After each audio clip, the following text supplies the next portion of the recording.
அடுத்தது வந்து லக்ஷ்மி சீர்ஸ் அப்படின்னு சொல்லி ஒரு நண்பர் கொடுத்துருந்தாங்க. டியர் அண்ணா, hoping for God's blessing and your help. My date of birth is 21st November 1982, 4:45 PM Mumbai. Husband date of birth 4th of July 1980, 6:45 PM. Karumalai Estate, Coimbatore. Family life going through a very rough phase. ரொம்ப குரூஷியலான family life போயிட்டுருக்கு. How will be the Guru dasha for our family life?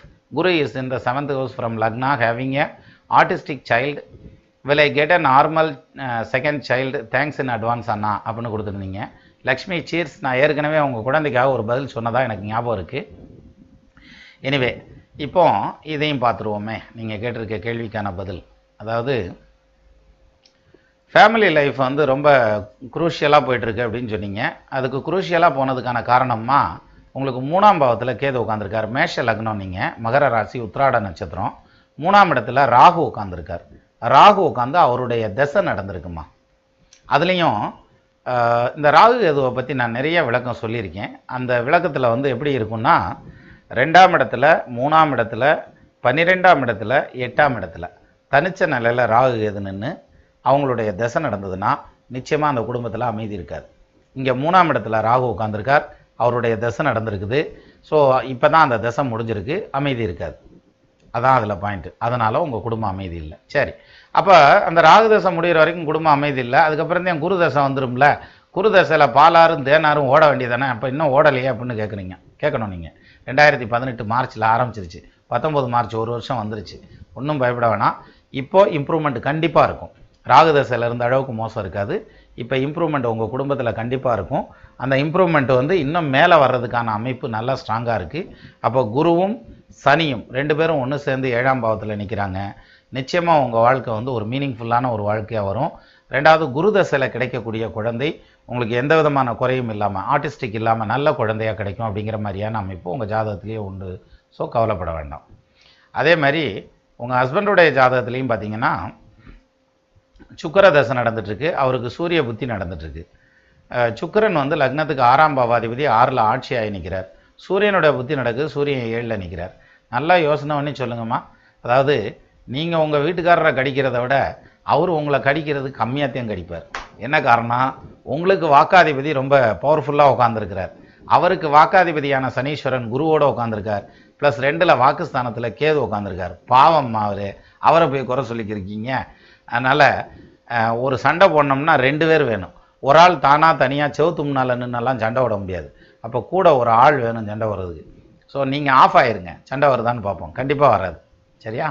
அப்போ அவர் நல்ல மனுஷன்னு சொல்கிறேன் நீ அப்படின்னு கேட்டால் நிஜமாலுமே அவர் நல்ல மனுஷன். அடித்து பாரு, வாங்கிக்கிடுவார். கவலைப்படாதீங்க. ஸோ குரு தசை உங்களுக்கு ரொம்ப நல்லா இருக்கும்மா. லக்ஷ்மி சீர்ஸ், மிக்க நன்றிம்மா. அடுத்தது குமாரவேல் அப்படின்னு சொல்லி ஒரு நண்பர் கொடுத்துருந்தாங்க. ஐயா வணக்கம். மாமனார் மருமகள் பிரச்சனை மாமனார் மருமகள் பிரச்சனை.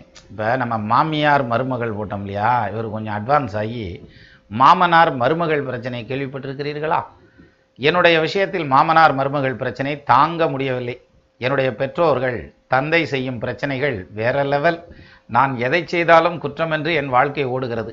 நான் குடும்பத்தை விட்டு பிரிந்திருக்கிறேன் என்ற எண்ணம் சிறிதும் அவர்களுக்கு இல்லை. குறிப்பாக நான் ஏதாவது சொந்தமாக செய்ய முயன்றாலும் அதை முதல் ஆளாய் தட்டி கழிக்க வருவது என்னுடைய குடும்ப உறுப்பினர்கள் தான். இதனால் நான் எனது குடும்பத்தை விட்டு சற்று விலகியே இருக்கிறேன். தனி குடித்தனம் அல்ல. இந்த பிரச்சனை எப்போது தீரும்? இது எதனால் எப்பொழுது குடும்பத்துடன் சேர முடியும்? நிஜமாலுமே சொல்கிறேன், எனக்கு புரியறதுக்கு இது ரொம்ப கஷ்டமாக இருந்தது. ஏன்னா எனக்கு தெரில, அதாவது நீங்கள் என்ன கேட்டிருக்கீங்கன்னு தெரில. நான் குடும்பத்தை விட்டு தனியாக இருக்கேன், தனி குடித்தனம் இல்லை. அப்படின்னா என்ன அர்த்தம்னா, உங்கள் மனைவியோடு சேர்ந்து ஃபேமிலி பேரண்ட்ஸ் எல்லோரும் ஒரு இடத்துல இருக்காங்க, நீங்கள் மட்டும் பிடிங்கி அடிச்சுட்டு வெளியில் வந்து தனியாக உட்காந்துட்ருக்கீங்க அப்படின்ற மாதிரியான அர்த்தம். நான் அப்படித்தான் புரிஞ்சுக்கிட்டேன். சரி, அப்போ எதை சொன்னாலும் பிரச்சனையாத்தையும் பண்ணுறாங்க, எதுனாலும் பஞ்சாயத்து தாத்தாப்பாக இருக்குது. அதனால் எப்போத்தையும் குடும்பத்தோடு ஒத்து போகிறது, எப்போத்தையும் எல்லோரும் புரிஞ்சுக்கிடுவாங்க அப்படின்னு கேட்டிருக்கீங்க. ஆக்சுவலாக நீங்கள் கேட்ட கேள்வி என்னை எல்லோரும் எப்போ புரிஞ்சுக்குவாங்கன்னு கேட்டிருக்கீங்க. ஆனால் ஆரம்பித்த விதம் வந்து மாமனாருக்கும் மருமகளுக்கும் பிரச்சனைன்னு ஆரம்பிச்சிங்க. எனவே உங்கள் கேள்விக்கு நான் இப்போ பதில் சொல்கிறேன். குமரவேல், உங்களுக்கு லக்னம் வந்து துலா லக்னம், துலா ராசி, விசாக நட்சத்திரம். புதன் தசையில் குரு புத்தி நடந்துட்டுருக்கு. புதன் பாக்யாதிபதியாகி 3ஆம் பாவத்தில், குரு 2ஆம் பாவத்தில் உட்காந்துருக்கார். துலா லக்னத்துக்கு குரு எங்கே உட்காந்துருந்தாலும் பஞ்சாயத்து தான். ஸோ அந்த வகையில் 2ஆம் பாவத்தில் உட்காந்துருக்கார். அப்போ குடும்பத்தில் பஞ்சாயத்து இருக்கிறது சகஜம்தான். அவரும் அனுச நட்சத்திரம் சனிசாரம் வாங்கி நிற்கிறாரு. சனி உச்சம் வேறு, அதனால் ஸ்பீடு கொஞ்சம் ஜாஸ்தியாக இருக்கும், காரம் ஜாஸ்தியாக இருக்கும். ஸோ குரு புத்தி முடியணும். 2020 நவம்பர் வரைக்கும் ஓடக்கூடிய டைம் வந்து உங்களுக்கு ஒத்து போகிறதுல நிறைய பிரச்சனைகள் வரும், உங்கள் பேரண்ட்ஸோட உங்கள் குடும்பத்தோட ஒத்து போகிற விஷயங்களில். அதுக்கப்புறம் புதன் தசை சனி புத்தி வருது. அந்த சனி புத்தி வந்து somewhat better, nothing better than the worst அப்படிம்பாங்கல்ல, அது மாதிரி பரவாயில்லைங்கிற மாதிரி இருக்குமே தவிர அது வந்து பெஸ்ட்டுன்னு சொல்லலை நான். இது 2020 நவம்பருக்கு அப்புறம் வரக்கூடிய சனி புத்தி. அது 2023 ஜூலை வரைக்கும் ஓடும். அது பரவாயில்ல, இப்போ இருக்கிறதுக்கு அது நல்லாயிருக்கும். அதுக்கடுத்து கேது தசை வருது, அது தனி பாட்டு, அது அப்புறம் பார்த்துக்கலாம். சரியா? மிக்க நன்றி குமரவேல். அடுத்தது வந்து பாண்டி விஜய். ஐயா வணக்கம், உங்களின் எல்லா வீடியோக்களையும் தவறாமல் பார்த்து வருகிறேன். பார்த்த பிறகு சிறிது நேரம் என் கவலைகளை மறந்து விடுவேன். ஆமாம், நம்ம கோடு சின்ன கோடாக தெரியும், அதை விட பெரிய கோடு நிறையா போட்டு விட்டுறோம்ல, அதனால் அது சின்ன கோடாக போயிடுது. நான் என் மகளுக்கு திருமணம் செய்து வைத்தேன். அந்த நேரம் வெளிநாட்டில் இருந்தாள். அவள் கணவனும் உன்னுடன் வந்து வாழ்கிறேன் என்று கூறிவிட்டு எனது மகள் பிஆர் வாங்க அப்ளை செய்தவுடன் அவளை அதனை வாங்க விடாமல் டைவர்ஸ் நோட்டீஸ் அனுப்பிவிட்டார். அதனால் என் மகள் பிஆர் அப்ளை கேன்சல் செய்துவிட்டு வந்து விட்டாள். இனி என்ன நடக்கும் என்று தெரியவில்லை. இப்பொழுது வெளிநாட்டு வாழ்க்கையும் இல்லாமல் கணவருடன் வாழவும் முடியாமல் கோர்ட்டுக்கு அலைந்து கொண்டு இருக்கிறாள். அதனால் என் குடும்பமே நிலைகுலைந்து போய் உள்ளது. எனக்கு நீங்கள் உண்மை கூறுங்கள், எதுவாக இருப்பினும் நான் ஏற்றுக்கொள்ளுகிறேன் அப்படின்னு கொடுத்துட்டு மருமகனுடைய டேட் ஆஃப் பர்த்தையும் மகளுடைய டேட் ஆஃப் பர்த்தையும் கொடுத்துருந்தீங்க. அதாவது 5th அக்டோபர் 1981 மதியம் 2:02 மருமகனோடது, பாண்டிச்சேரியில் பிறந்திருக்காரு. அதே மாதிரி மகளோடதில் வந்து 1984 ஆகஸ்ட் 10 மதியம் 1:45 அதே பாண்டிச்சேரின்னு கொடுத்துருந்தீங்க. கல்யாணம் நடந்த டேட்டும் கொடுத்துருந்தீங்க. தாங்கள் தயவு செய்து பதில் கூறுங்கள், உங்களுக்கு கோடி உண்ணியம் கிடைக்கும். கோடி உண்ணியத்தை சம்பாரிச்சிருவோமா? மதியாதார் முற்ற மதித்தொரு கால் சென்று மிதியாமை கோடி பெறும், உன்னீர் உன்னீர் என்று உபசரியார் தன்மனையில் உண்ணாமை கோடி பெறும், கோடி கொடுத்தும் குடிப்பிறந்தார் தம்மோடு கூடி வாழ்தல் கோடி பெறும், கோடான கோடி கொடுப்பினும் தன்னுடைய கோடாமை கோடி பெறும் அப்படின்னு அவ்வையார் சொன்னாங்க.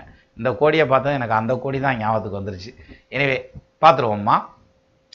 பாண்டி விஜய் அப்படின்னு கொடுத்துருந்தீங்க. இதில் வந்து ஃபஸ்ட்டு கொடுத்துருந்தது வந்து உங்கள் பொண்ணுடைய ஜாதகத்தை எடுத்துக்கிடுவோம். உங்கள் பொண்ணுடைய ஜாதகத்தில் வந்து விருச்சக லக்னம், மகர ராசி, உத்திராட நட்சத்திரம். இப்போ நடந்துட்டு இருக்கிறது ராகு தசை நடந்துட்டுருக்கு. ராகு வந்து லக்னத்துக்கு 7ஆம் பாவத்தில் தனித்து உட்காந்துருக்கிறார். அவர் வந்து சூரியனுடைய சாரம் வாங்கி சூரியன் பாதகஸ்தானம் மாரி உட்காந்துருக்கார். இது இப்படியே இருக்கட்டும் ஒரு பக்கம். இன்னொன்று, உங்கள் பொண்ணுடைய ஜாதகத்தில் குடும்பஸ்தானம்னு சொல்லக்கூடிய 2ஆம் இடம் வந்து குருவுடைய வீடு. அந்த குரு 2ஆம் இடத்துல தனுசில் ஆட்சியாகி நிற்கிறார். அப்போ குடும்பம் பிரச்சனை இல்லாமல் அமைதியாக நிம்மதியாக ஓடணும். அந்த குரு வக்ரம் ஆயிட்டார், சொல்லி முடிஞ்சு வச்சு. அப்போ குடும்பம் வந்து ஒற்றுமை இல்லாமல் போயிடும். அந்த 2ஆம் பாவத்தில் ஆட்சி பெற்று வக்ரம் பெற்ற குரு வந்து ரொம்ப பெரிய யோகத்தை செஞ்சுருக்க வேண்டியவர். ரொம்ப பெரிய நெகட்டிவாக பண்ணதுக்கான காரணம் அப்படின்னு எடுத்துக்கிட்டா இந்த இது ராகுங்கிறது வந்து அந்த குரு வந்து 2ஆம் பாவத்தில் வக்ரமானது தனிச்ச நிலையில் நிற்கிறார். அந்தணன் தனித்து நிற்கில் அபகீர்த்தி மெத்த உண்டு, அந்தணன் தனித்து நிற்கில் அவதிகள் மெத்த உண்டு. அப்போ குரு எங்கே தனிச்சு உட்காந்துருக்காரோ அந்த இடத்துல பிரச்சனை வரும். குரு எங்கே தனிச்சு உட்காந்துருக்கார்? 2ஆம் இடமான குடும்பஸ்தானத்தில் உட்காந்துருக்காரு. அப்போ குடும்பத்தால் அவமானம் வந்து தான் ஆகணும். அப்போ அப்பேற்பட்ட அமைப்பு. இதுக்கு அடுத்தது குரு தசை தான் வர்றாரு, அவர் வக்ரம் பெற்றவனுடைய தசை. ஸோ என்ன பண்ண போகுதுன்னா கண்டிப்பாக குடும்பத்தை வந்து ஒற்றுமையை காலி பண்ணி 2 இடத்துக்கும் டைவர்ஸ் கொடுத்துரும். உங்கள் பொண்ணுக்கு இன்னொரு திருமணம் நடக்கிறதுக்கான அமைப்பு இருக்குது. நீங்கள் இந்த திருமணத்தை வந்து சரி பண்ண முடியாது, இது உடைஞ்ச பாத்திரம் உடைஞ்சது தான் அப்படின்ற மாதிரியான ஒரு பாயிண்ட் இருக்குது. சரி, இப்போது இது வந்து அவர் கணவருடைய ஜாதகத்தை எடுத்துக்கிடுவோமே, உங்கள் மருமக பிள்ளையோடது. அவருக்கு வந்து மகர லக்னம், மூல நட்சத்திரம், தனுசு ராசி. சரியா? இப்போ நடந்துட்டு இருக்கிறது சந்திர தசையில் சுக்கிரபுத்தி நடந்துட்டுருக்கு. சந்திர லக்னத்துக்கு 12ஆம் பாவத்தில் உட்காந்துட்டார். இது 7க்கு அதிபதி, மகர லக்னத்துக்கு 7க்கு அதிபதி 12ல் மறைகிறார்.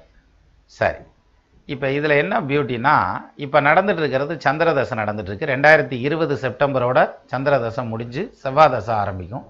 செவ்வாய் தசை ஆரம்பிக்கிறப்ப இவருக்கு செவ்வாய் தசை ஆரம்பித்ததும் இவருக்கு அடுத்த கல்யாணத்தை நோக்கி போகும். அப்போ இவருடைய ஜாதகத்தின்படியும் டைவர்ஸ் அப்படிங்கிறது வரத்தான் போகுது.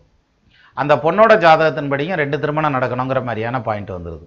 அப்போ இது மாதிரியான 2 ஜாதகங்கள் தான் சேர்ந்துருக்கு. சரி, இதுக்கு நடுவில் எங்கள் பொண்ணு வந்து பிஆர் வர்றதை அப்ளை பண்ணதை கூட கேன்சல் பண்ணிட்டு வந்துட்டாலே, அப்போ அது வந்து ஒரு பெரிய லாஸ் இல்லையா அப்படின்னா அதுக்கு காரணம் வந்து ராகு திசையினுடைய ஈற்று காலம் நடந்துட்டுருக்கு உங்கள் பொண்ணுக்கு.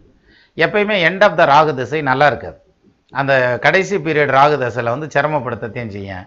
அதுலேயும் ஸ்பெசிஃபிக்காக இப்போ நடக்கிறது ராகு தசையில் செவ்வாய் உத்தியாக நடக்குது அப் டு 2019 நவம்பர் வரைக்கும், கம்மிங் நவம்பர் வரைக்கும். ஸோ நிச்சயமாக இந்த குடும்பம் ஒத்து போகிறதுக்கான அமைப்பு இல்லை. அதே சமயத்தில் வந்து பிரிஞ்சிருவாக. இந்த பொண்ணு கல்யாணம் பண்ணாலும் மறுபடியும் வெளிநாடு போகணுன்ற மாதிரியான அமைப்பும், வெளிநாட்டில் போய் செட்டில் ஆகணுன்ற மாதிரியான அமைப்பும் உண்டு. இந்த பொண்ணுக்கு வாரிசெல்லாம் உண்டு. ஸோ நீங்கள் இதை பற்றி ஒன்றும் கவலைப்பட வேண்டியதில்லை. ஒன்ஸ் ஒரு தடவை கீழே விழுந்துருச்சு ஒரு பாத்திரம், தூக்கி எடுத்து விளக்கி கழுவி தொடச்சி கிடச்சி வச்சுக்கரலாம். சாக்கடைக்குள்ளே காலை விட்டுட்டோம்னா காலை வெட்டிடுறதில்ல, கழுவி எடுத்துக்கிறோம் இல்லையா?